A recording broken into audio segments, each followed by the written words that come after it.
What is up, guys? Welcome back to another video. My name is Nash, and in this video we're going to be talking about high finance, essentially investment banking.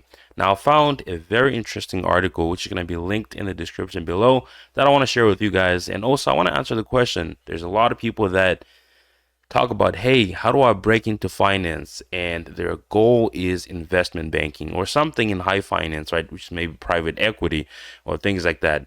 Now, the pattern that I've seen, because I did go to school for finance with some people that ended up going to work in investment banking, and I've just seen trends over the years. People usually quit those jobs within a few months or maybe within a year.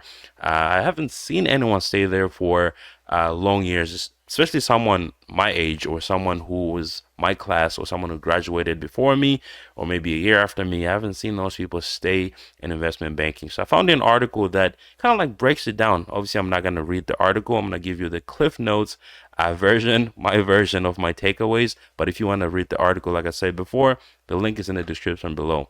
So I'm going to share my screen here so you guys can see this article here. So the title is Why Generation Z Does Not Like Banking Jobs. Now, this goes into detail here. What I like is that we have different headers here, right?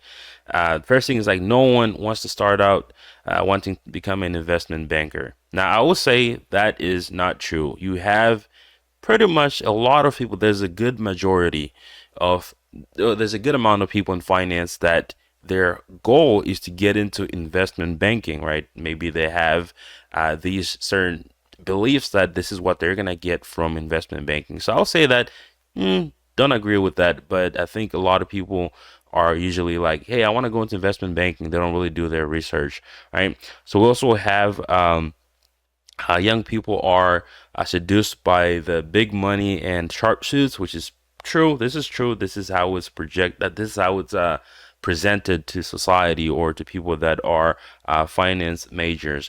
You also have something like, hey, the hours are harsh, and then your bankers can be rude.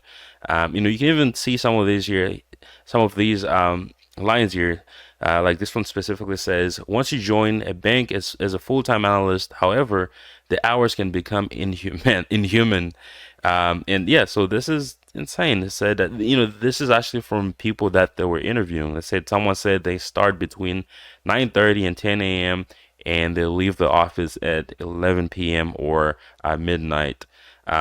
Yeah, even 2 a.m. as you can see here, right? So yeah, this is a very insightful article, but I did take away, a few things from this article that I wanted to share, right? So obviously, a lot of people that want to get into investment banking, they have this career motivation, right? They want to have a good career, right? You have to ask yourself, what is attracting you to this, right? So if you're being attracted because of the money you're gonna make, nothing wrong with that. Prestige, the status of the job, yeah, you're gonna find yourself pretty burnt out within the first year because yes, you're gonna get all those things, but they also come with a lot of things that you may not like. Right? Let's look at the working conditions. Right? You've heard about people committing suicide. We have heard about people working long hours, like we just looked at in that article. So, is that something that you're willing to pay in order to make that money, or have that prestige, or just have that status of working in high finance? One of the biggest complaints that a lot of people have is that they don't have enough time to spend with their family or their significant other just because of the working hours, right? And another interesting point from the article is that you have analysts that complain that the work is very repetitive and you're doing it for long hours. And some even mention that they use outdated technology, which kind of like makes the work twice as hard as it should be. Hopefully, with AI, those things can, there could be a way to innovate in those areas. Now there are some positive things as well, which is going to be, you're going to be learning very fast, right? Because you're working pretty much your entire day. Now you're also able to network with important people, whether it's on the client side or maybe it's coworkers. Now the biggest advantage, believe it or not, that I read from this article was that this investment banking job or any high finance job, it's usually a stepping stone to another career, right? Since you're working so much, they like to say that a year in investment banking is equal to 2 years in any other job. Since this job is seen as a stepping stone into other jobs, you have all these new analysts going into the position, but they're already planning their exit opportunity. As soon as it pops up, they're gone. The last interesting point that I found from this article is that banks actually have trouble retaining top talent, right? Because the top talent is tired of working all those long hours, and they're gonna get an exit opportunity where they'll likely go be a VP, or they would have a higher position at a smaller company that has less intense work and normal work hours. So all that to say that there are a lot of disadvantages, there's also a lot of advantages, right?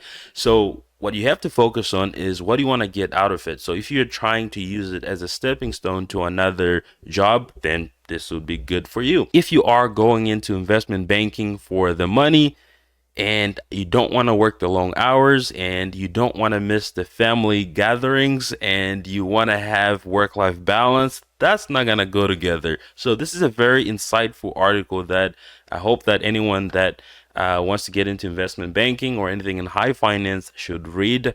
It's very detailed, more than my summary here, but those are just my key takeaways from that article. But thank you so much for watching. I'll see you guys in the next one. Peace.